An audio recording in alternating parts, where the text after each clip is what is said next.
యెషయా గ్రంథము 27వ అధ్యాయము 6వ వచనం. యెషయా గ్రంథము 27వ అధ్యాయము 6వ వచనాన్ని అందరం కలిసి చదువుకుందాం. రాబోవు దినములలో యాకోబు వేరుపారును, ఇశ్రాయేలు చిగిర్చి పూయును, వారు భూలోకమును ఫలభరితముగా చేయుదురు. ఎవరు భూలోకాన్ని ఫలభరితంగా చేసేది? ఎవరండి? ఇశ్రాయేలు. ఇశ్రాయేలీలు భూలోకాన్ని ఫలభరితముగా చెయ్యాలి అంటే ఇశ్రాయేలీలు మొట్టమొదట ఏమవ్వాలి? వాళ్ళు ఫలించాలి. వాళ్ళు ఫలిస్తేనే వారి ద్వారా భూలోకము ఫలభరితముగా మార్చబడుతుంది. మరి వాళ్ళు ఫలించాలి అంటే వారిలో ఉండవలసిందేమిటి? ఈరోజు మన జీవితాల్లో కూడా మనము ఫలించాలంటే మనలో ఉండవలసినది చాలా ఉన్నాయి. అవన్నీ ధ్యానించడానికి మనకి సమయం సరిపోదు కనుక ఒక్క విషయాన్ని మన ఆత్మీయ జీవితంలో ఫలించటానికి, మన శారీరక సంబంధమైన జీవితంలో ఫలించటానికి మనలో ఉండవలసినటువంటి దానిని గురించి ఒక విషయాన్ని ధ్యానం చేసుకుంటూ వెళదాం. మరి ఇక్కడ ఈ యొక్క వాక్య భాగాన్ని మనం ధ్యానించినట్లయితే, యాకోబులో వేరుపారును, ఇశ్రాయేలు చిగుర్చి పోయును. యాకోబులో వేరు, ఇశ్రాయేల్లో ఏముంటుంది? చిగురు, ఫలము కూడా ఉంటుంది. అంటే ఒక ఫలభరితమైనటువంటి జీవితాన్ని దేవుడు ఒక చెట్టుతో పోల్చి మనకి చూపిస్తూ ఉన్నాడు. ఒక చెట్టు ఫలించాలంటే మొట్టమొదటిగా చెట్టు ఎలా ఉండాలి? బలమైనదిగా ఉండాలి. బలమైనదిగా ఎప్పుడు ఉంటుంది అంటే దాని యొక్క వేరు బలముగా ఉన్నప్పుడు. ఆ వేరు బలంగా ఉన్నప్పుడు చెట్టు బలంగా ఉంటుంది. చెట్టు బలంగా ఉన్నప్పుడే అది చిగురుస్తుంది, అది ఫలములను అనుగ్రహిస్తుంది. కాబట్టి వేరు అనేటువంటిది పునాదిని సూచిస్తూ ఉంటే, ఫలము అనేటువంటిది దాని నుంచి వచ్చేటువంటి ఆశీర్వాదాలను ఇక్కడ తెలియచేస్తూ ఉంది. ఇప్పుడు ఆ చెట్టు ఫలించాలి అంటే అది మొదట బలమైనదిగా ఉండాలి. అది బలమైనదిగా ఉండాలంటే దాని యొక్క వేరు బలముగా ఉండాలి. ఈ చెట్టు అనేటువంటిది ఫలించాలంటే బేసికల్గా ఉండాల్సింది ఏమిటి? వేరు ఉండాలి, కాండం ఉండాలి, బలమైనదిగా ఉండాలి, చిగుర్చాలి, అప్పుడే అది ఫలిస్తుంది. అయితే అసలు ఈ చెట్టు పుట్టడానికి కారణమైంది ఏంటి చెప్పండి? చెట్టు పుట్టాలి అంటే, చెట్టు మొలవాలి అంటే, చెట్టు ఎదగాలి అంటే, చెట్టుకు వేరు కానీ, కాండం కానీ, ఆకులు కానీ, ఫలములు కానీ, మరి ఏదైనా కానీ రావాలంటే బేసికల్గా మొట్టమొదటిగా ఉండాల్సిందేది ఏముండాలి? విత్తనం ఉండాలి. విత్తనం ఉన్నప్పుడే ఫలం వస్తుంది. విత్తనం అనేది లేకుండా ఫలం అనేటువంటిది ఉండదు. మరి విత్తనం ఏంటి? ఆత్మీయంగా మనం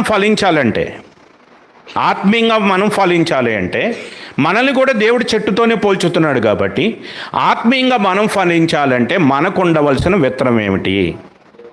ఏముంటే ఫలిస్తాం చెప్పండి? ఏముండాలి? ఎక్కడుంది రిఫరెన్స్ చూపించాలి. ఎక్కడుంది రిఫరెన్సు? లోకా 8:11. Very good. ఒకసారి తీద్దామా ఆ వాక్యాన్ని? లోకా రాసిన సువార్త 8వ అధ్యాయము 11వ వచనం.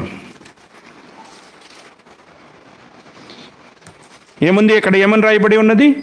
ఈ ఉపమాన భావమేమనగా విత్తనము దేవుని వాక్యము. ఏమిటా విత్తనం? దేవుని వాక్యము. కాబట్టి మన యొక్క జీవితంలో మనము ఫలించాలి అని అందరం కోరుకుంటాం. ఫలములు అనగానే, ఫలించటం అనగానే దేవుని యొక్క ఆశీర్వాద ఫలం, దేవుని ఆశీర్వాద ఫలమును మనం అనుభవించాలని కోరుకుంటూ ఉన్నాం. మరి దేవుని ఆశీర్వాద ఫలాన్ని మనం పొందాలి అంటే దేవుని వాక్యం అనే విత్తనము మనలో, మన హృదయాలలో నాటబడాలి. ఈ విషయాన్ని మనకు అర్థం చేయటానికే ప్రభువైన యేసుక్రీస్తు మరి ఆ విత్తనాలను గుచ్చినటువంటి ఉపమానాన్ని శిష్యులకు తెలియచేస్తూ వచ్చారు. మనిషి కుమారుడు ఏం చేస్తున్నాడంట? విత్తనాలను జల్లుకుంటూ వెళ్ళాడు. వెళుతున్నప్పుడు విత్తనాలు ఏమైనాయి? కొన్ని విత్తనాలేమో త్రోవ పక్కన పడినాయి. కొన్ని విత్తనాలు ఎక్కడ పడినాయి? ముండ్ల పొదల్లో పడినాయి. మరికొన్ని విత్తనాలు రాతి నేలలో పడినాయి. కొన్ని విత్తనాలు మంచి నేలలో పడినాయి. ఏ విత్తనాలు ఫలించినాయి? మంచి నేలలో. త్రోవ పక్క పడినటువంటి విత్తనాలు ఎందుకు ఫలించలేదని చెప్తున్నారు? వాక్యము వినువారే కానీ గ్రహించరు. వాక్యము విని గ్రహించకపోతే విత్తనము ఫలించదు. ఫలించకపోతే ఫలభరితమైనటువంటి జీవితం అనేది ఉండదు. రెండవది, వాక్యం విన్నారు, గ్రహించారు, కానీ ఏమైందంట? విత్తనము ఎదుగుతుంది. విత్తనంతో పాటు ఏమో ఎదుగుతున్నాయి? ముండ్ల పొదలు కూడా ఎదుగుతున్నాయి. ఎదిగేటువంటి విత్తనము కంటే ముండ్ల పొదలు స్పీడ్గా పెరుగుతున్నాయి. ఎదిగినటువంటి ముండ్ల పొదలు ఎదుగుతున్న విత్తనాన్ని, ఆ చెట్టును, ఆ యొక్క చిగురును అదేమేం చేస్తాని అణిచివేస్తున్నాయి. ఆ ముండ్ల పొదలను ఏమంటున్నారు? ఐహిక విచారములు. ఐహిక విచారములు ఎక్కువ అవటం వలన ఆ విత్తనము అణిచివేయబడుతుంది. మూడవదిగా ఏమవుతుంది? ఏ నేలలో పడింది? రాతి నేల. రాతి నేలలో పడినటువంటిది పైన ఐహిక విచారాలు లేవు, ధనమోసాలు లేవు, కానీ హృదయం ఎలాగుందంట? కఠినముగా ఉంది. అంటే వాక్యము విన్న, వాక్యము ఆ యొక్క హృదయంలో పడిన ఆ యొక్క హృదయములో చెందవలసినటువంటి మార్పులు రావట్లేదు. దేవుడు మనలో ఏ మార్పులు ఉండాలని కోరుకుంటున్నాడో ఆ మార్పులకు ఆ హృదయం స్పందించట్లేదు. వింటున్నారు కానీ ఆ విన్న వాక్యానికి తగ్గట్టుగా తమ జీవితాలను మార్చుకోవట్లేదు. మార్చుకోకపోవటం వల్ల ఏమైంది చెప్పండి? ఆ విత్తనము అణిచివేయబడింది. కొంతవరకు ఎదిగింది, తర్వాత ఎదగట్లేదు. ఏ విత్తనం ఎదిగింది అంటే అది మంచి నేలలో పడినటువంటి విత్తనం. కాబట్టి వాక్యము ఎంత బలమైనది అయినప్పటికీ, వాక్యానికి మించి బలమైనది ఏదైనా ఉన్నదో చెప్పండి? విత్తనం అనేటువంటిది ఏంటిది? వాక్యము. ఆ విత్తనం అనేటువంటి వాక్యము కంటే బలమైనది ఏదైనా ఈ లోకంలో ఉన్నదా? అది రెండంచుల ఎటువంటి ఖడ్గము కంటెను వాడిగా ఉండి ప్రాణాత్మలను కేళ్లను విభజించునంతగా దూరుచు హృదయం యొక్క తలంపులను, ఆలోచనలను ఏం చేస్తుంది? పరీక్షిస్తుంది. వాక్యం యొక్క పవర్ అది. అంతటి బలమైనటువంటి వాక్యము, హృదయాలను పరీక్షించే వాక్యము ఎదగకపోవటానికి గల కారణం ఏమిటంటే హృదయము ఆ వాక్యము ఫలించటానికి కావలసినటువంటి అనుకూలమైనదిగా ఆ యొక్క హృదయము ఉండకపోవటం. అందుచేత విత్తనము ఏమైంది అంటే 3 నేలల్లో ఆ విత్తనం అనేటువంటిది ఫలించకుండా పోయింది. మరి లేఖన భాగంలో మరి మరొకసారి యెషయా గ్రంథంలోనికి వెళదాం. యెషయా గ్రంథము 27వ అధ్యాయము. యెషయా గ్రంథము 27వ అధ్యాయము ఎన్నో వచనం? 6వ వచనం. ఏముంది చూడండి ఒకసారి. రాబోవు దినములలో యాకోబు వేరు పారును, ఇశ్రాయేలు చిగుర్చి పూయును, వారు భూలోకమును ఫలభరితముగా చేయును. కాబట్టి ఈరోజు భూలోకాన్ని ఫలభరితంగా చేయటం అనేది సెకండ్ స్టెప్. లోకంలో ఉన్నటువంటి వారిని ఫలభరితంగా చేయటం అనేది సెకండ్ స్టెప్. ఫస్ట్ స్టెప్ ఏంటి? మనము ఫలభరితముగా మార్చబడాలి. రాబోవు దినములలో అంటే మరి ఇదొక నూతన సంవత్సర వాగ్దానంగా కూడా తీసుకోవచ్చుగా. ఇంకా మనకి ఏం సంవత్సరం అని అయిపోలేదు కదండి. ఈ యొక్క కొత్త సంవత్సరంలో ఇది 25వ తారీఖు. మరి ఇక్కడ వాగ్దానాలు ఉన్నాయి, సంఘ వాగ్దానాలు ఉన్నాయి, వ్యక్తిగత వాగ్దానాలు ఉన్నాయి, కుటుంబ వాగ్దానాలు ఉన్నాయి.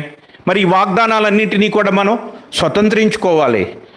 గడిచినటువంటి సంవత్సరంలో మరి ఇచ్చినటువంటి వాగ్దానం ఎంతమంది గుర్తుంది చెప్పండి? గడిచిన సంవత్సరంలో 2025వ సంవత్సరంలో దావీదు సమస్తమును సంపాదించుకొనెను. అయిపోయిందా? 2025తో ముగిసిపోయిందా వాగ్దానం? ముగిసిపోద్దా? దేవుని వాగ్దానాలకు ఎక్స్పైరీ డేట్ లేదండి. దేవుని వాగ్దానము అది తరతరములకు, యుగయుగములకు నిలిచే ఉంటుంది. ఒకవేళ పోయిన సంవత్సరంలో వ్యక్తిగతంగా మీకైనా వాగ్దానాలు ఇచ్చి ఉంటే ఆ వాగ్దాన ఫలాన్ని అనుభవించకపోతే ఇప్పుడు కూడా ఆ వాగ్దాన ఫలాన్ని పొందటానికి నీవు, నేను, మనందరము కూడా అర్హులమై ఉన్నాం. నేను రక్షింపబడిన కొత్తలో దేవునికి ప్రార్థన చేస్తున్నప్పుడు దేవుడు నాకు అప్పుడు రక్షింపబడిన కొత్తలో నాకు కూడా వాగ్దానం ఇచ్చారు. యోబు గ్రంథంలో నుండి దేవుడు ఇచ్చినటువంటి వాగ్దానం, అప్పుడు నీ స్థితి కొద్దిగా నుండి తొదక నీవు మహాభివృద్ధి పొందేదు. ఆ వాగ్దానం దేవుడు నాకు అనుగ్రహించినప్పుడు నేను అంటే రీసెంట్గా ఇప్పటి వరకు కూడా వాగ్దానము ఇచ్చారు అంటే ఆ వాగ్దానం ఆ సంవత్సరానికి సంబంధించింది అనుకునేటువంటి భ్రమలో ఉండేటువంటి వాడిని దేవుని కృప ద్వారా నా యొక్క నేను కూడా తెలుసుకోగలిగింది ఏమిటి అంటే దేవుని వాగ్దానాలకు ఎక్స్పైరీ డేటు లేనే లేదు. అది నీకు పోయిన సంవత్సరం ఇచ్చిన, అంతకుముందు సంవత్సరం ఇచ్చిన ఆ వాగ్దానం ఎల్లప్పుడూ నిలిచే ఉంటుంది. దాన్ని పొందటానికి మనము ప్రయాసపడాలి. దానిని పొందటానికి మనము దేవుని వాగ్దానములను స్వతంత్రించుకొని వారిని పోలి నడుచుకోవాలి. దేవుని వాగ్దానాలు పొందినటువంటి వారి జీవితాలనే దేవుడు ఈ పరిశుద్ధ గ్రంథంలో మనకు వ్రాసి ఉంచాడు. దేవుని వాగ్దానాన్ని పొందుకుని వాగ్దాన ఫలమును పొందినటువంటి అబ్రహాము యొక్క జీవితాన్ని దేవుడు ఇందులో పొందుపరిచాడు. ఇస్సాకు జీవితాన్ని పొందుపరిచాడు. యాకోబు. ఇలాగా వాగ్దానాలను పొందటం మాత్రమే కాదు, ఆ వాగ్దాన ఫలాన్ని వాళ్ళు అనుభవిస్తూ వచ్చారు. కాబట్టి వారిని మనం జ్ఞాపకం చేసుకుని వారు ఏ రీతిగా వాగ్దాన ఫలాన్ని అనుభవిస్తూ వచ్చారో వారి వలె మనము కూడా వాగ్దాన ఫలమును అనుభవించాలనేటువంటి ఉద్దేశంతో దేవుడు మనకి వాగ్దానాలు ఇస్తున్నాడు. అంతేకాదు మనం ఎన్నిక చేయబడినది అంటే 3 దినముల ప్రత్యేక కూటముల కొరకు ప్రత్యేకంగా ప్రార్థించి ఎన్నిక చేయబడినటువంటి లేఖన భాగము ఏమిటి అంటే వారు భూలోకమును ఫలభరితముగా చేయుదురు. దానికి ముందుగా భూలోకాన్ని మనం ఫలభరితంగా చేయాలి అంటే మొట్టమొదటిగా మనము ఫలించేటి చెట్టు వలె మనము ఫలించే వారంగా ఉన్నప్పుడు మనము ఇతరులను ఫలింప చేసేటువంటి వారంగా ఉంటాం. మనము వెలిగింపబడినటువంటి వారముగా ఉంటే ఇతరులను మనం వెలిగించేవారుగా ఉంటాం. వెలిగించినటువంటి ఒక దీపం ఏం చేస్తుంది? మరొకరి దీపాన్ని వెలిగిస్తుంది. ఆరిపోయిన దీపం మరొక దీపాన్ని వెలిగించగలదా? కాబట్టి మొట్టమొదటిగా మనము ఫలించటానికి మనము వెళ్ళవలసినటువంటి మార్గాన్ని గురించి ఒక్కసారి మనం క్లుప్తంగా ధ్యానం చేసుకుందాం. ఫలించటానికి ఇక్కడ ఒక వ్యక్తిని కూడా చూపిస్తూ ఉన్నారు. ఎవరో వ్యక్తి? ఎవరిని చూపిస్తున్నారు? యాకోబు. యాకోబు వేరుపారును ఇశ్రాయేలు చిగిర్చి పోయిను. యాకోబు అనగానే మనకేం గుర్తుకొస్తుంది చెప్పండి? మోసగాడు. ఇశ్రాయేల్ అనగానే ఏం గుర్తుకొస్తుంది? ఇశ్రాయేల్ అనగానే ఏం గుర్తుకొస్తుంది? ఒక దేశం గుర్తుకొస్తుంది, ఒక జనాంగం గుర్తుకొస్తుంది. దేవుని చేత ఎన్నిక చేయబడినటువంటి ఒక జనాంగం, దేవుని ఆశీర్వాద ఫలములు పొందినటువంటి ఒక జనాంగం, ఒక నేషన్, ఒక దేశము, ఒక జాతి దేవుని ఆశీర్వాద ఫలములను పొందినటువంటి గొప్ప గొప్ప వ్యక్తులు ఆ జాతిలో నుంచి వచ్చారు. ఈరోజు కూడా ప్రపంచంలో అనేక కొత్త కొత్త విషయాలను కనుక్కున్నటువంటి వారందరూ కూడా ఏ దేశం నుంచి వచ్చినటువంటి వాళ్ళు అంటే ఇజ్రాయెల్ దేశం నుంచి వచ్చినటువంటి వాళ్ళే. రీసెంట్గా ఈ మధ్యకాలంలో టీవీ 9 వాళ్ళు ఒక చిన్న యాడ్గా కూడా వేశారు. ఎంతమంది ఇజ్రాయెల్ దేశంలో నుంచి వచ్చారు. ఈరోజు ఐన్స్టీన్ అని గొప్ప శాస్త్రవేత్తగా, ఫిజిక్స్లో ఒక గొప్ప శాస్త్రవేత్తగా అందరూ కూడా భావిస్తూ ఉంటారు. E=mc² అని ఆ యొక్క ఫార్ములాను ప్రపోజ్ చేసినటువంటి గొప్ప వ్యక్తి. ఆ వ్యక్తి ఎవరో కాదు, ఇజ్రాయెల్ దేశస్థుడు. ఇలా చాలామంది ఉన్నారు. ఒక్కళ్ళు కాదు. ఈరోజు మనం అనుభవిస్తున్నటువంటి వాటన్నిటినీ కూడా కనుగొన్నటువంటి వారు వారే. అటువంటి ఒక గొప్ప జాతి ఇశ్రాయేలు. యాకోబు అనగానే ఒక మోసగాడు గుర్తుకొస్తున్నాడు. ఇశ్రాయేలు అనగానే దేవుని ఆశీర్వాదము పొందినటువంటి జనాంగము గుర్తుకొస్తున్నారు. ఈ యాకోబు ఇశ్రాయేలీలుగా ఎలా మారాడు? మనం మార్నింగ్ నుంచి వింటూ ఉన్నాం. యాకోబు యొక్క జీవితంలో ఉన్నటువంటి ఒక చిన్న విషయాన్ని మనం జ్ఞాపకం చేసుకున్నట్లయితే, యాకోబుని ఇశ్రాయేలీలుగా మార్చినటువంటి దేవుడు మన జీవితాలను కూడా అలాగున మార్చగలడు.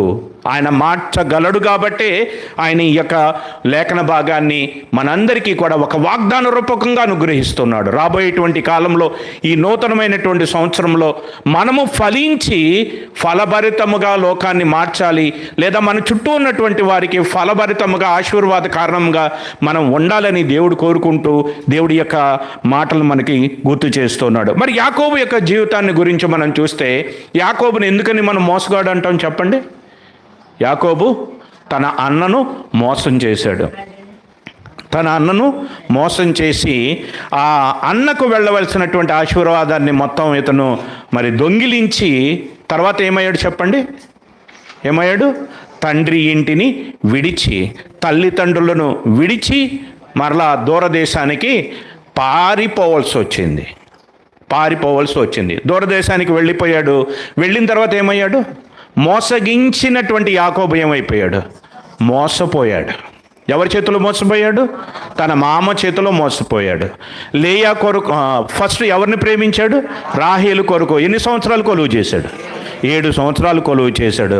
7 సంవత్సరాలు కొలువు చేసిన తర్వాత తాను చూచింది ఒకటి, తాను ప్రేమించింది ఒకరిని, తాను ఇష్టపడింది ఒకరిని, తాను పెళ్లి చేసుకుంది మరొకరిని. మోసపోయాడు. మోసపోయిన తర్వాత మరలా రాహేలు కోసం మళ్ళా 7 ఏండ్లు చేశాడు. 7 ఏండ్లు అయిపోయిన తర్వాత మళ్ళా ఆస్తి కోసం 6 సంవత్సరాలు. మొత్తం ఎన్ని సంవత్సరాలు? 20 సంవత్సరాల పాటు ఏం చేశాడు? ఊడిగం చేశాడు. ఒక విధంగా చెప్పాలంటే బానిసగా బ్రతుకుతూ వచ్చాడు.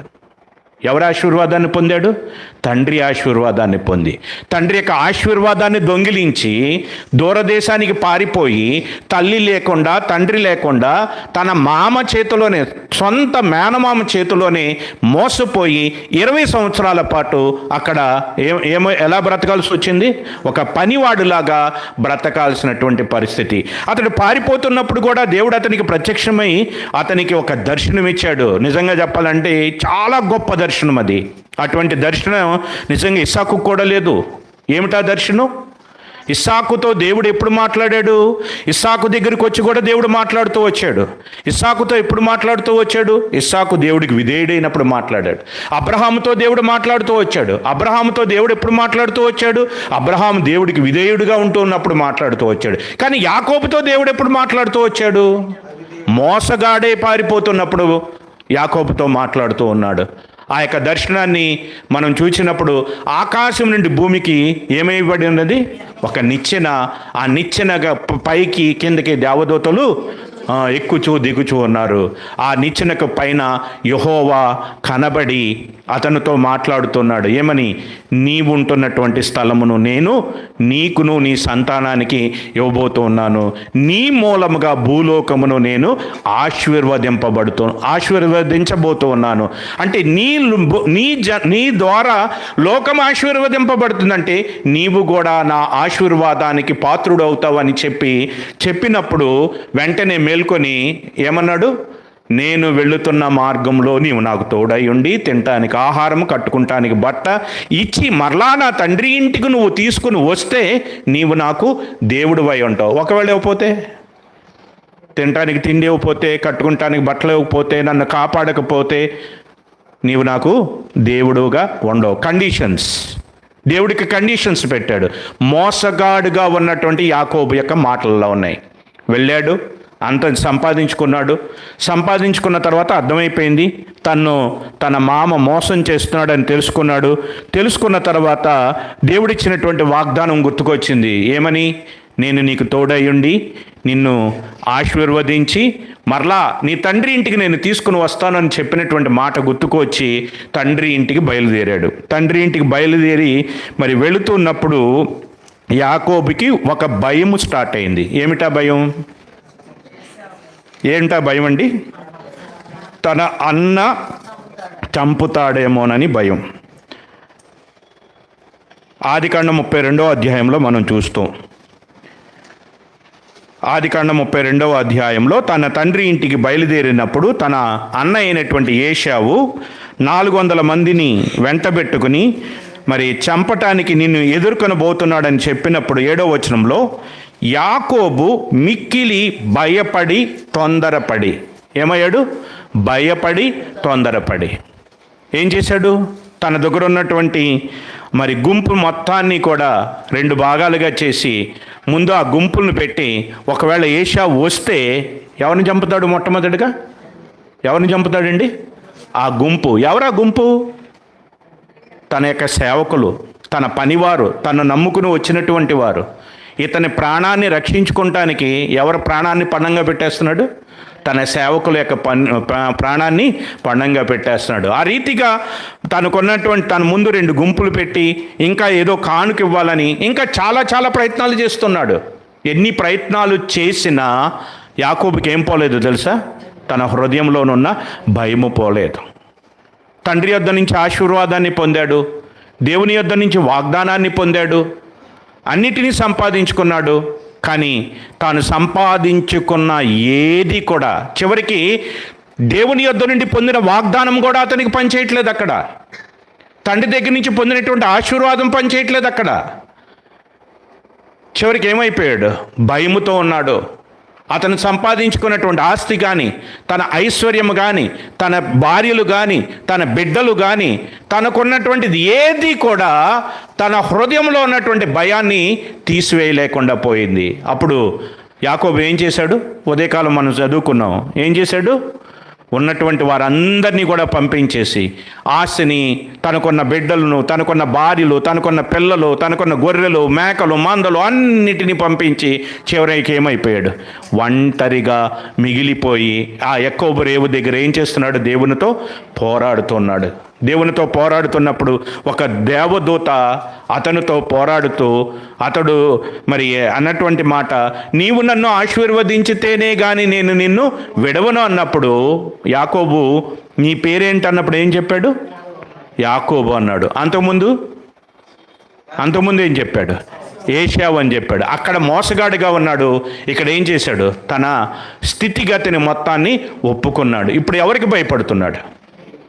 దేవునికి భయపడ్డాడు. దేవునికి భయపడిన తర్వాత ఈ రీతిగా ప్రార్థించాడు. దేవుడు ఆ దేవదూత ద్వారా అతన్ని దీవించాడు. అతని యొక్క పేరును కూడా తర్వాత మార్చి తర్వాత ఏమంటున్నాడు చూడండి. 35వ అధ్యాయము 9-10 వచనాలను చూచినట్లయితే, యాకోబు పద్దనారాము నుండి వచ్చుచుండగా దేవుడు తిరిగి అతనికి ప్రత్యక్షమై అతన్ని ఆశీర్వదించును.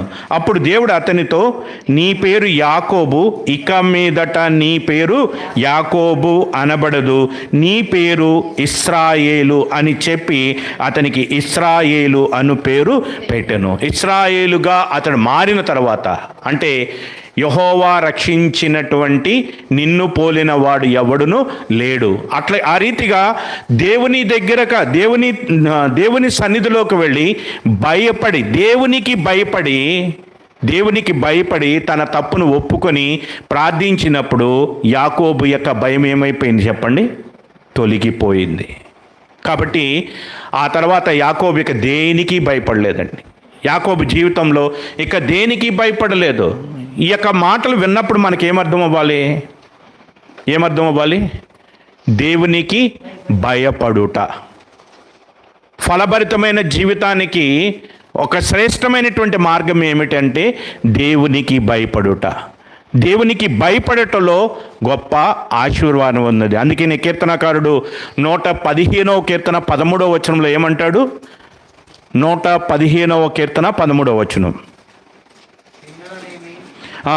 పిన్నలనేమి పెద్దలనేమి తన యందు భయభక్తులు గలవారిని యెహోవా ఆశీర్వదించును. దేవుని యందలి భయభక్తులు కలిగి ఉండట ఆశీర్వాదమునకు కారణమై ఉన్నది. కాబట్టి దేవుడిచ్చినటువంటి ఈ వాగ్దానము ఏమిటి? ఆ వాగ్దానము, రాబోవు దినములలో యాకోబులో వేరుపారును, ఇశ్రాయేలు చిగురించి పూయును, వారు భూలోకమును ఫలభరితముగా చేయుదురు. ఫలించటానికి, దేవుని యొక్క ఆశీర్వాద ఫలమును పొందటానికి మనలో ఉండవలసింది ఏమిటి అంటే దేవునికి భయపడుట. దేవునికి భయపడిన యాకోబు యొక్క జీవితము తన హృదయములో తనకు ముందు ఉన్నటువంటి సమస్యలన్నిటి మీద కూడా అతడు విజయాన్ని పొందాడు. అతని ముందు ఏశావు ఉన్నాడు. ఈరోజు మన ముందు ఎవరున్నారు? మన ముందున్న సమస్య ఏమిటి? మన ముందు ఉన్నటువంటి పరీక్షలు ఏమిటి?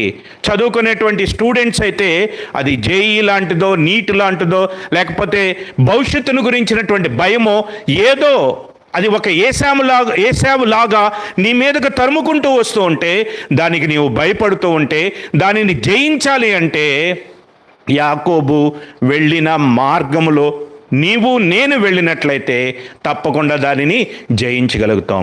యాకోబు ఎంచుకున్నటువంటి మార్గము దేవునికి భయపడటం, దేవుని మీద ఆధారపడటం. దేవునికి భయపడినటువంటి యాకోబు తన అన్నతో సమాధానాన్ని పొందగలిగాడు. తర్వాత వారిరువురు కూడా కౌగిలించుకొని మరి దాదాపు 20 సంవత్సరాల తర్వాత కలిశారు. కాబట్టి వారిరువురు కూడా ఒకరి మీద ఒకరు పడి ఒకరినొకరు ఎంతగానో ప్రేమించుకున్నటువంటి స్థితిని అక్కడ మనం చూస్తూ ఉన్నాం. అయితే అతడు వచ్చేటప్పుడు పగతో వచ్చాడు, కానీ ఆ పగను దేవుడు ఏం చేశాడు? అతనికి ప్రేమగా మార్చాడు. ఒకని ప్రవక్తన యెహోవాకు ప్రీతికరమైనప్పుడు ఆయన వారి శత్రువులను మిత్రులుగా చేస్తాడు అనేటువంటి వాగ్దానం అక్కడ నెరవేర్పు జరిగింది. ఇది యాకోబు యొక్క జీవితం మాత్రమే కాదు. యాకోబు ఒక అబ్రహాం యొక్క మనవడు, యాకోబు ఇస్సాకు యొక్క కుమారుడు. దేవుడు అబ్రహాముకి ఇచ్చిన వాగ్దానాన్ని బట్టి, మరి ఇస్సాకుకి ఇచ్చినటువంటి వాగ్దానాన్ని బట్టి యాకోబుని దేవుడు ఏర్పాటు చేసుకున్నాడు. యాకోబు దేవుడిని మరిచిన యాకోబుని దేవుడు మరవలేదు. కాబట్టి యాకోబు విషయంలో దేవుడు చేశాడు, ఇది నా జీవితంలో చేస్తాడా అనేటువంటి ఒక సంశయం వచ్చినట్లయితే మరికొన్ని సందర్భాలను కూడా దేవుడు మనకు గుర్తు చేస్తున్నాడు. ఒకసారి నిర్గమాకాండంలోనికి వెళదాం. నిర్గమాకాండము 1వ అధ్యాయము 15 నుంచి 15వ వచనం నుంచి మనం చూసినట్లయితే ఇక్కడ 2 స్త్రీలు కనబడుతూ ఉన్నారు. ఎవరా స్త్రీలు? ఐగుప్తు రాజు షిప్రా పూయా అను హెబ్రీయుల మంత్రసానులతో మాట్లాడి, ఏంటి ఈ సందర్భం ఏమిటి? మోషే పుట్టినటువంటి కాలం, ఇశ్రాయేలీలు విస్తరిస్తున్నటువంటి కాలం.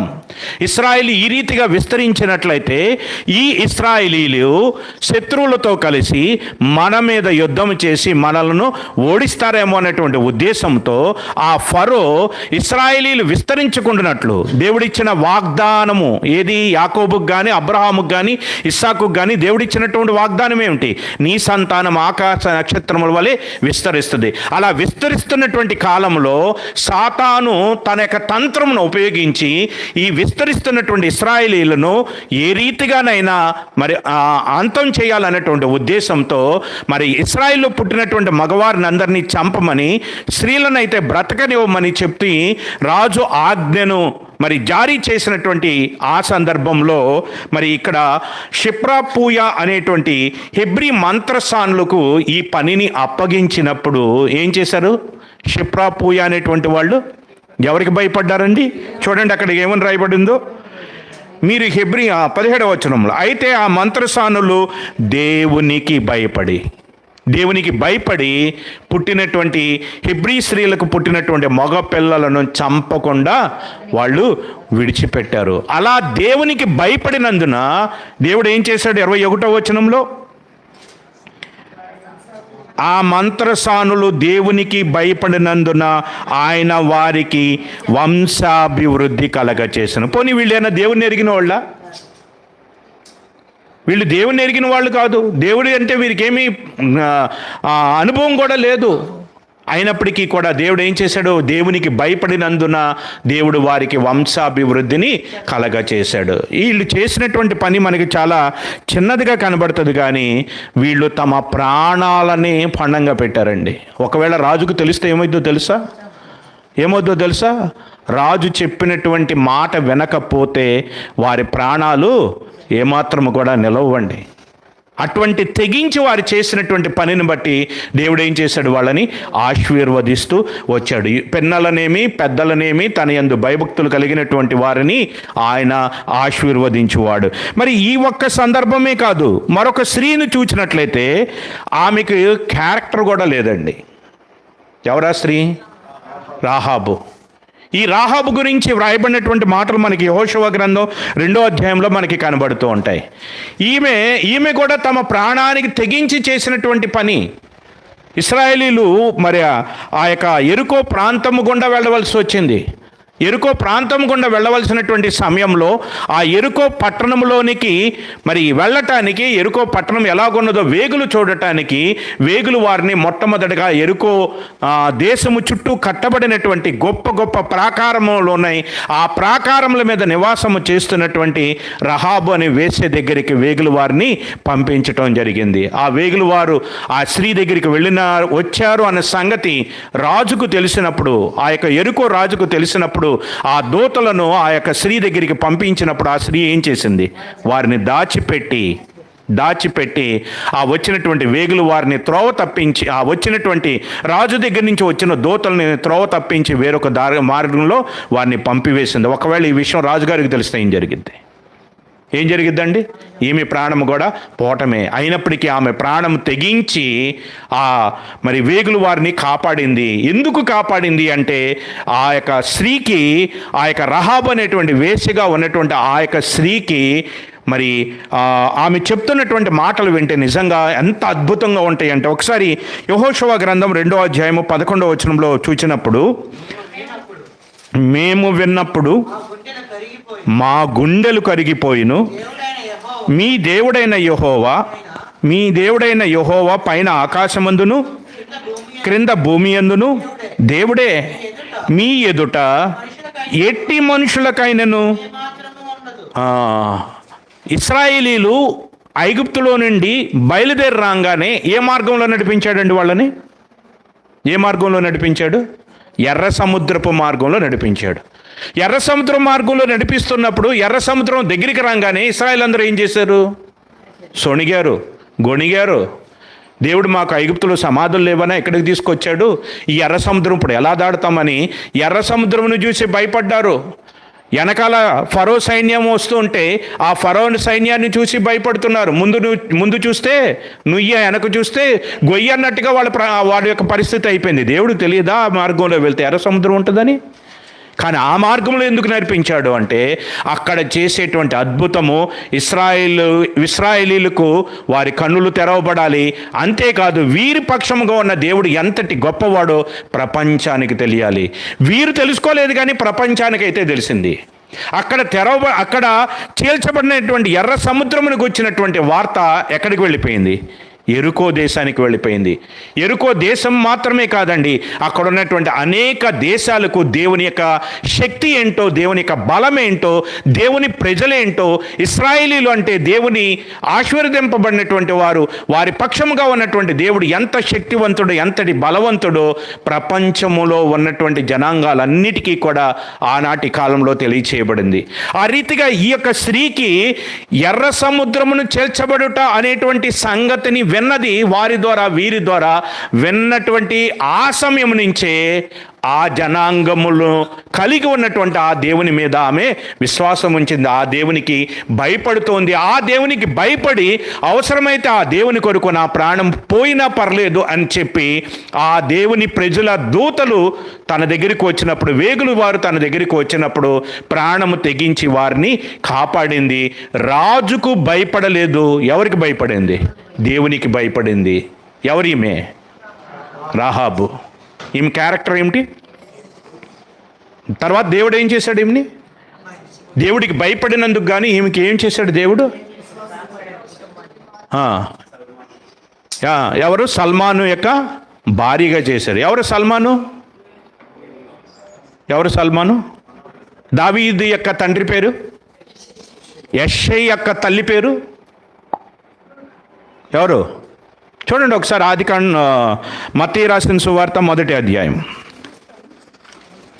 మత్తయి రాసిన సువార్త 1వ అధ్యాయం 5వ వచనం చివరి నుంచి చదువుకొస్తే, యెష్షై రాజైన దావీదును కనెను. యెష్షై యొక్క తల్లి పేరు, యెష్షై యొక్క తండ్రి పేరు ఎవరు? ఓబేదు. ఓబేదు యొక్క భార్య పేరు, ఓబేదు యొక్క తల్లి పేరు రూతు. రూతు యొక్క భర్త పేరు ఎవరు?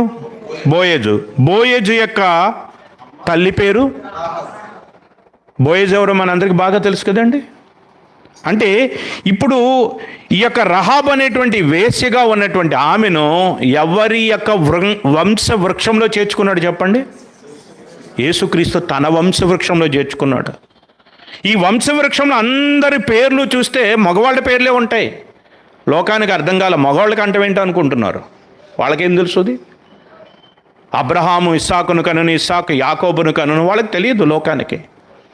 కానీ అటువంటి ఎంతోమంది వ్యక్తులు, పురుషుల యొక్క పేర్లు వ్రాయబడినటువంటి ఈ యొక్క వంశ వృక్షములో 4 స్త్రీలను దేవుడు చేర్చడం జరిగింది. అందులో ఒకళ్ళు తామారు, ఇంకొకళ్ళు రహాబు, ఇంకొకళ్ళు రూతు, ఇంకొకళ్ళు మరియా, ప్రభువైన యేసుక్రీస్తు యొక్క తల్లి.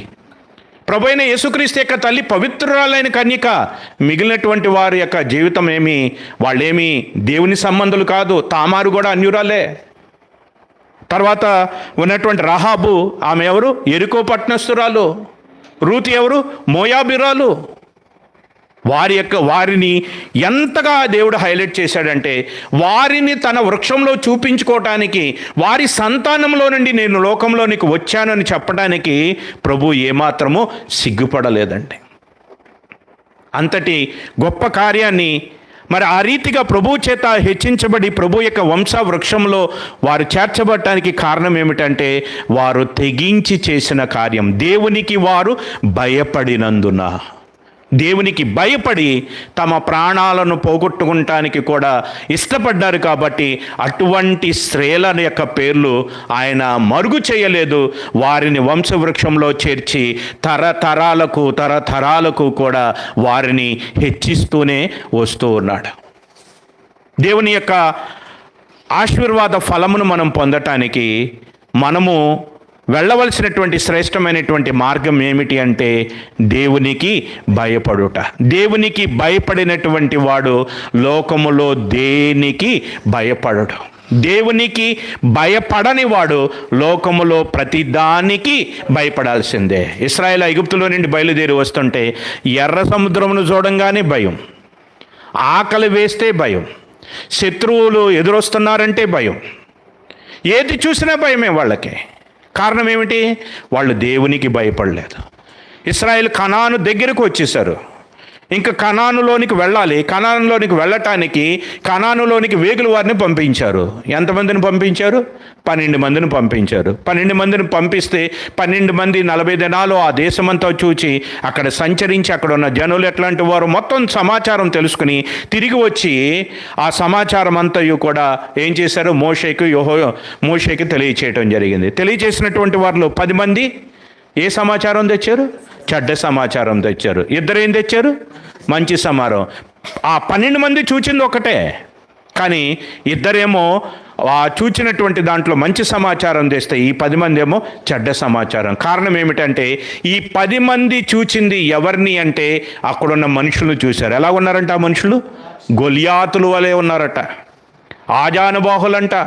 వాళ్ళ ముందు మనం మిడతలాగా ఉన్నామంట, వాళ్ళ దగ్గరికి వెళ్తే మనం చచ్చిపోతామంట అని వాళ్ళు భయపడటమే కాదు, అక్కడున్న జనాలను కూడా భయపెట్టారు.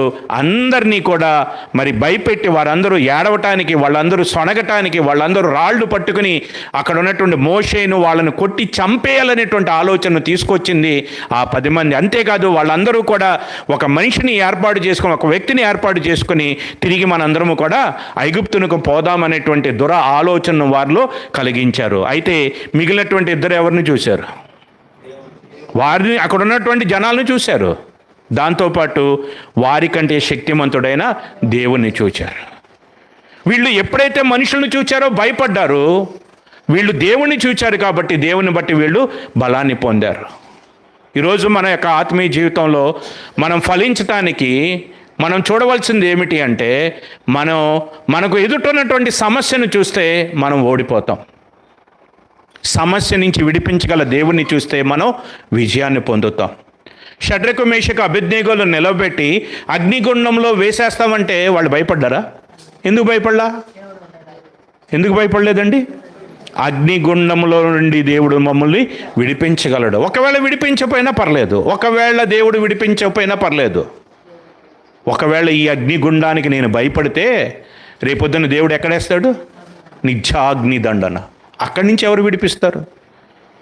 ఈ అగ్నిగుండంలోంచి దేవుడు విడిపించకపోయినా నా పితరుడైన అబ్రహాం, ఇస్సాకు, యాకోబుల దగ్గరికి నేను వెళ్తా. ఒకవేళ ఈ అగ్నిగుండానికి నేను భయపడితే ఆ నరకాగ్ని నుంచి నన్ను తప్పించే వాళ్ళు ఎవరూ లేరు అని చెప్పి వాళ్ళు కనబడుతున్న అగ్నిగుండానికి భయపడలేదు, కానీ కనబడనటువంటి దేవునికి వాళ్ళు భయపడ్డారు. కనుక ఆ రాజు ఆజ్ఞాపించినటువంటి రీతిగా వాళ్ళు అక్కడ ఉన్నటువంటి ఆ దేవతకు, ఆ యొక్క విగ్రహానికి వాళ్ళు మొక్కటానికి ఏమాత్రం కూడా ఇష్టపడలేదు. దానియేలుకి మరి అనుదినము తన ప్రార్థనా జీవితంలో ఉన్నటువంటి దానియేలుని ఏది రీతిగానైనా ప్రార్థనా జీవితంలో నుండి తొలగించాలన్నటువంటి ఉద్దేశంతో వాళ్ళందరూ ఏం చేశారు? ఒక శాసనం చేశారు. ఏమని? రాజైనటువంటి ఎవరు? నెబుకద్నెజరా? ఎవరు?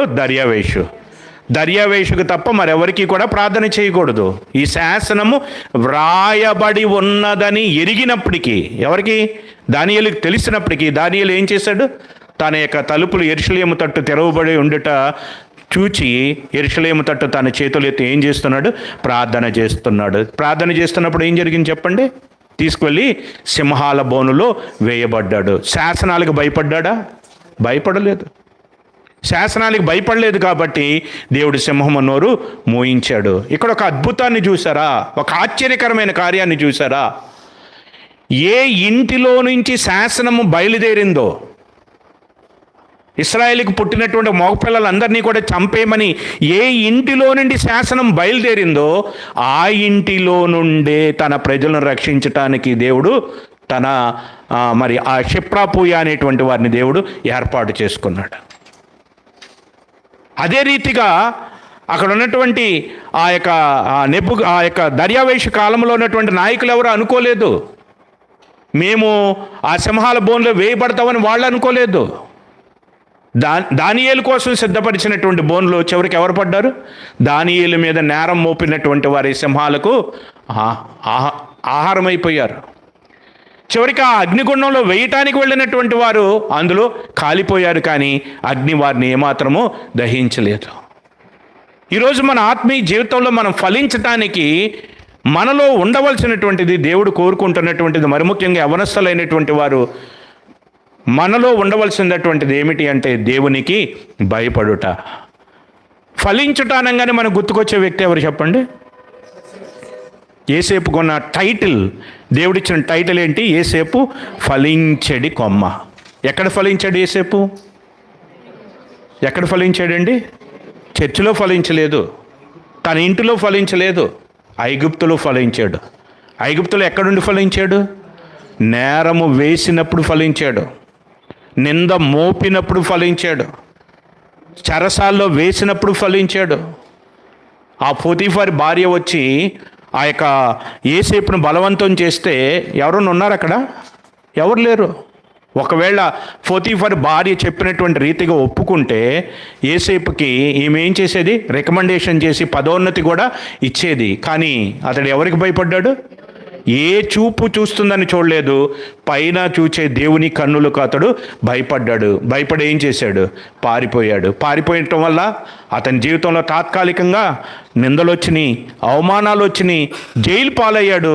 కానీ చివరికి దేవుడు అతన్ని గుంటలో ఉన్నటువంటి యోసేపును ఐగుప్తు సింహాసనం మీదకి తీసుకుని వచ్చాడు. యోసేపు దగ్గర ఎవరున్నారు చెప్పండి? యోసేపు తల్లి పేరు రాహేలు ఉందా? లేదు. తండ్రి పేరు ఉన్నాడా? లేదు. ఎంతమంది అన్నలు ఉన్నారు? 10 మంది అన్నలు ఉన్నారు. ఈయన 11వ, 12వ బెన్యామీను. 10 మంది అన్నలు ఉన్నారా? లేరు.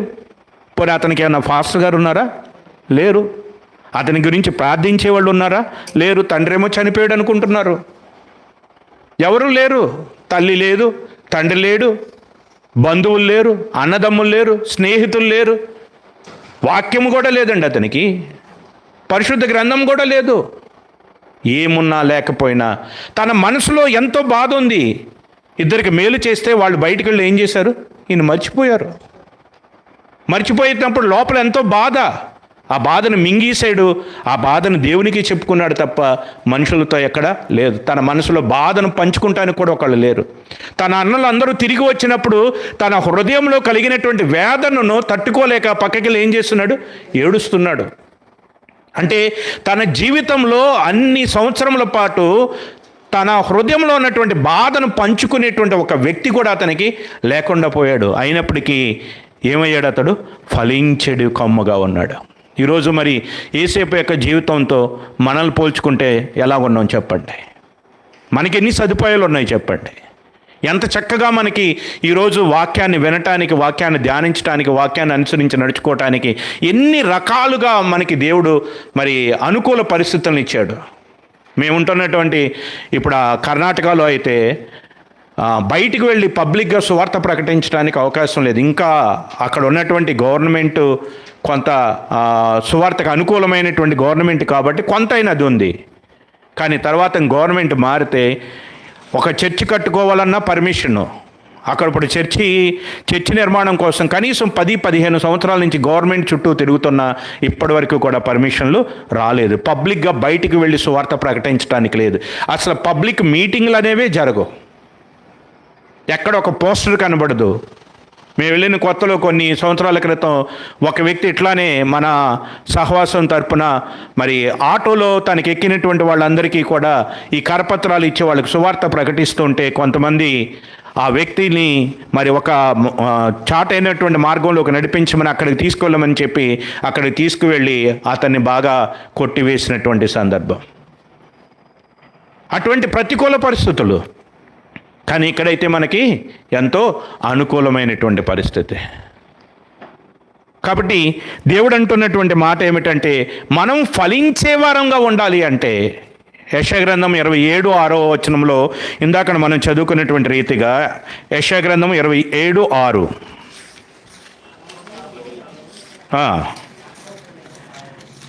రాబోవు దినములలో యాకోబు వేరుపారును ఇశ్రాయేలు చిగుర్చి పోయును. కాబట్టి చిగుర్చి మనం ఫలించేటువంటి వారముగా మనం ఉండాలి అంటే మనము దేవునికి భయపడువారుగా ఉండాలి. మనల్ని ఫలింపచేసేది ఏమిటి అంటే దేవుని వాక్యము. దేవుని వాక్యమే నిరంతరము నిలిచి ఉండేది. ఇది 2026 సంవత్సరం, నూతన సంవత్సరము, అవునా కదా? నూతన సంవత్సరం. మరి గడిచిన 12 నెలల క్రితం ఇది 2025 ఎటువంటిది? 12 నెలల క్రితం అంటే ఏ నెల వస్తుంది? జాన్యువరి వస్తుంది. అప్పుడు ఏ సంవత్సరం అది? అప్పుడు అదేంటిది? నూతన సంవత్సరం.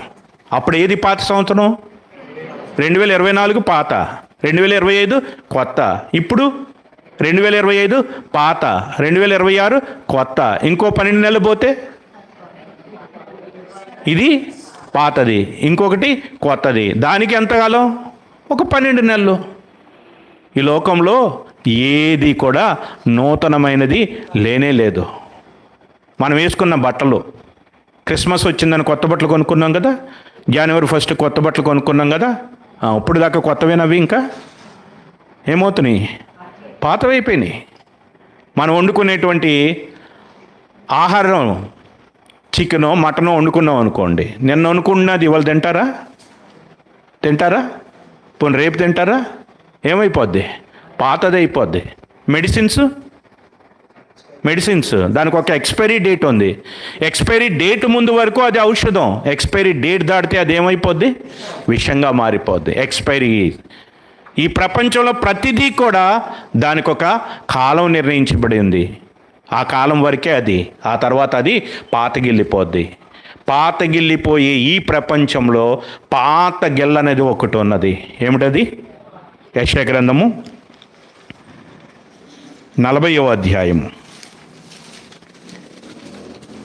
యెషయా గ్రంథం 40వ అధ్యాయము 8వ వచనం.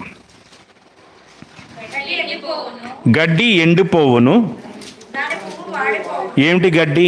గడ్డి అంటే ఏమనుకున్నారు? మనకు కనబడే గడ్డి అనుకుంటున్నారా? పువ్వు అంటే మనకు కనిపించేది అనుకుంటున్నారా? గడ్డి పువ్వు అనగా మనకున్నవన్నీ కూడా, చివరికి మన దేహము కూడా గతించిపోద్ది. మన దేహం కూడా పాతదైపోద్ది. మన దేహం కూడా ఊడిగించిపోద్ది. చనిపోయిన తర్వాత ఏమైపోద్ది చెప్పండి? మార్నింగ్ చెప్తున్నారుగా, చనిపోయిన తర్వాత ఎవరైనా ఉంచుకుంటారా? ఏమండి? మన్నైనది మన్నైపోద్ది.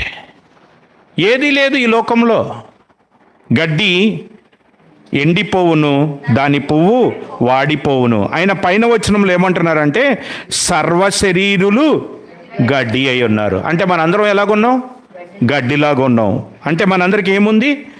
ఎండిపోతాం, మనందరము కూడా వాడిపోతాం. అయితే మన దేవుని వాక్యము నిత్యము నిలుచును. నిత్యము నిలిచేది ఏంటి అంటే దేవుని వాక్యం అనేటువంటి విత్తనం. ఆ వాక్యం అనే విత్తనము మన యొక్క హృదయాలలో మంచి నేలలో పడిన విత్తనము వలె అది మొలకెత్తినట్లయితే మనము ఫలించేటువంటి చెట్టు వలె, ఆకు వాడక తన కాలమందు ఫలించే చెట్టు వలె. అందుకని మనం ఎలా ఆత్మీయ జీవితంలో కానీ శారీరక జీవితంలో కానీ మనం ఎలా ఫలించాలో తెలియచేయటానికి కీర్తనాకారుడు మొదటి కీర్తన రాశాడు. మొదటి కీర్తన బాగా వచ్చు కదండి. ఏమని రాశారు? దుష్టుల ఆలోచన చొప్పున నడవక, పాపుల మార్గమున నిలువక, అపహాసకులు కూర్చుండు చోటన కూర్చుండక. అంటే లోకముతో సాంగత్యము చేయక. మరి లోకంలో సాంగత్యం చేయకుండా ఉంటే ఫలిస్తామా? రెండవ వచనంలో ఏమంటున్నారు? యెహోవా ధర్మశాస్త్రమునందు దివారాత్రములు ధ్యానించువాడు ధన్యుడు. యెహోవా ధర్మశాస్త్రమునందు దివారాత్రములు ధ్యానించటం అంటే దేవుని వాక్యమునకు లోబడుట, దేవునికి భయపడుట. దేవునికి భయపడుట అంటే యేసేపు దేవునికి భయపడ్డాడు, పాపానికి దూరంగా పారిపోయాడు. దేవునికి భయపడుట అంటే దానియేలు దేవునికి భయపడ్డారు, షడ్రకు మేషకు అబేద్నెగోలు దేవునికి భయపడ్డారు. కాబట్టి రాజు తినే ఆహారాన్ని తిని తమను తాము అపవిత్రపరచుకోకూడదని చెప్పేసి వారేం చేశారు? ఆ యొక్క ఆహార విషయంలో చాలా జాగ్రత్తగా ఉన్నారు. తమను తాము వాళ్ళు భద్రం చేసుకున్నారు. యెహోవా ధర్మశాస్త్రమునందు దివారాత్రములు ధ్యానించువాడు ధన్యుడు. అతడు నీటి కాలవల ఎవరన నాటబడినదై ఆకు వాడక తన కాలమందు ఫలమిచ్చు చెట్టు వలె ఉంటారు. ఆకుకు వాడక తన కాలమందు ఫలమిచ్చే చెట్టుగా ఫలించేటువంటి చెట్టుగా ఫలభరితమైనటువంటి జీవితాన్ని మనము కలిగి ఉండాలి అంటే మనకు ఆధారమైనటువంటిది ఏమిటి అంటే దేవుని వాక్యం అనేటువంటి విత్తనం. ఈ వాక్యం అనే విత్తనం మనలో ఉంటే, అది మంచి నేలలో పడినటువంటి విత్తనముగా ఉన్నట్లయితే అది 30 దంతులుగా, 60 దంతులుగా, 100 దంతులుగా అది మనలను ఫలింపజేస్తుంది. మనము బహుగా ఫలించటం వలన ఏమవుతుంది? దేవుడు మహిమపరచబడతారు. నాకు వేరుగా నుండి మీరేమీ చేయలేరు. మార్నింగ్ మనం విన్నాం, మనం ఫలించాలంటే అంటకట్టబడాలి. ఎక్కడ అంటకట్టబడాలి? వాక్యముతో అంటకట్టబడాలి. వాక్యం ఎలాగుంది ఇప్పుడు? క్రీస్తుతో అంటగట్టబడాలి. క్రీస్తు ఎలాగున్నాడు ఇప్పుడు మన మధ్య? వాక్యమై ఉన్నాడు. ఒకప్పుడు వాక్యమైనటువంటి ఆయన శరీరం ధరించుకుని వచ్చాడు. ఇప్పుడు శరీరము ధరించుకున్నటువంటి ఆయన మరలా వాక్యమై మన మధ్య ఉన్నాడు. కాబట్టి ఈ వాక్యం మీద మనం ఆధారపడి ఈ వాక్యాన్ని ధ్యానించుకొంచు ఈ వాక్యము చూపించే మార్గములో మనం నడుచుకుంటానికి ముందుకు వెళితే, దేవునికి మనం భయపడు వారముగా మనం ఉంటే, మనం దేనికి భయపడాల్సినటువంటి అవసరత మనకు ఉండదు. దేవునికి భయపడేటువంటి వారంగా మనం ఉంటే మనకు ఇవ్వబడిన ఈ వాగ్దానాలు ఏముంది చూడండి. అక్కడ ఏమని చెప్తున్నారు? దేవుడు మనకు తోడుగా ఉండాలనుకుంటున్నాడు. రెండవదిగా మనకు ముందుగా నడవాలనుకుంటున్నాడు. మూడవదిగా జీవమునిచ్చి జీవజల బుగ్గల వైపుకు మనల్ని నడిపించాలని దేవుడు కోరుకుంటూనే ఆ యొక్క దేవుని యొక్క సంకల్పాన్ని, దేవుడి ఉద్దేశాన్ని మన పట్ల ఆయన కలిగి ఉన్నటువంటి గొప్ప ఆలోచనను మనకు తెలియచేస్తూ వచ్చాడు. దేవుడు మనకు తోడై ఉండి మన ముందర ఆయన నడిస్తే, మనల్ని జీవం వైపు ఆయన నడిపిస్తూ ఉంటే మన జీవితంలో అసాధ్యమైనది ఏదైనా ఉంటుందా? కాబట్టి ఈ యొక్క యెషయా గ్రంథము 27వ అధ్యాయము 6వ వచనంలో మనం చదువుకున్నటువంటి రీతిగా మరి ఆ యొక్క ఫలమును మనం అనుభవించాలి, ఫలభరితమైనటువంటి వారిగా మనం ఉండాలి.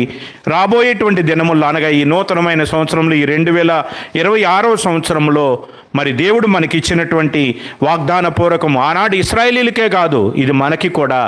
ఎందుకంటే దేవుని వాగ్దానంలో అవి అందరికీ సంబంధించినవి కనుక మరి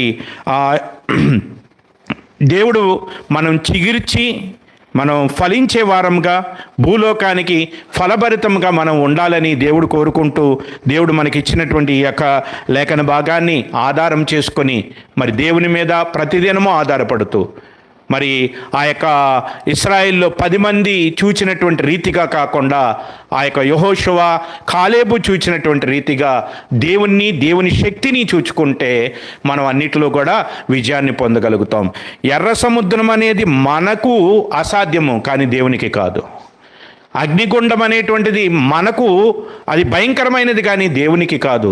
దేవునికి సాధ్యము కానిదంటూ ఏది కూడా లేనే లేదు. కాబట్టి దేవుడు తన సొంత సమయంలో మనల్ని దృష్టించి చూచి మన అవసరతలు ఆయన తీర్చి మన ముందు ఉన్నటువంటి అగ్నిగుండాలను ఆయన చల్లార్చి మన ముందు ఉన్నటువంటి ఎర్ర సముద్రమును ఆయన చీల్చి ఆయన మన ముందర నడవటానికి ఆయన ఇష్టపడుతున్నాడు. మరి ఆయన మన ముందర నడవాలి అంటే మనము ఆయనకు లోబడి, ఆయనకు భయపడి, ఆయన చిత్తానుసారముగా, ఆయన వాక్యానుసారముగా మనం నడుచుకుంటే ఆకు వాడక తన కాలం ముందు ఫలమిచ్చు చెట్టు వలె మనలను ఫలింప చేయటానికి ఆయన ఇష్టపడుతున్నాడు. కాబట్టి ఈ యొక్క మరి దేవుడు మనకి ఇచ్చినటువంటి ఈ లేఖన భాగాన్ని మనం ఆధారం చేసుకుని ప్రార్థనాపూర్వకంగా ఆ యొక్క లేఖనాన్ని చేతపట్టుకుని ఈ వాగ్దాన ఫలాన్ని మనం పొందటానికి ముందుకు సాగుదాం. అట్టి భాగ్యాన్ని దేవుడు మనందరికీ అనుగ్రహించును గాక.